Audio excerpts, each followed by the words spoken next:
আসসালামু আলাইকুম। আসলে আমরা আজকে চেম্বারে অনেক রোগী দেখলাম। তো এই এত রোগী দেখে আমার কয়েকটা অবজারভেশন হয়েছে। যেটা আসলে আমি সবসময় শেয়ার করি। একই কথা বারবার বলি।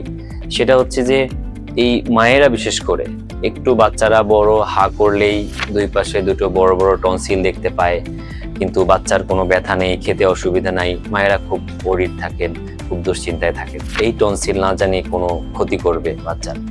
এখানে একটা ইনফরমেশন বলে রাখি, আপনার বাচ্চা ইভেন বড়দেরও যত বড় টনসিলই থাকুক না কেন, এটা যদি বারবার ব্যথা না করে, খাওয়া দাওয়া করতে কষ্ট না হয়, ঢোক গিলতে অসুবিধা না হয়, রাতে ঘুমাতে গিয়ে যদি নাক না ডাকে বা মুখ হা করে না ঘুমায়, তাহলে এই বড় ফোলা টনসিল নিয়ে দুশ্চিন্তার কিচ্ছু নেই।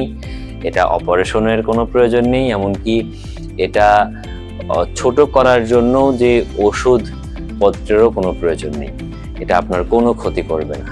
ধন্যবাদ।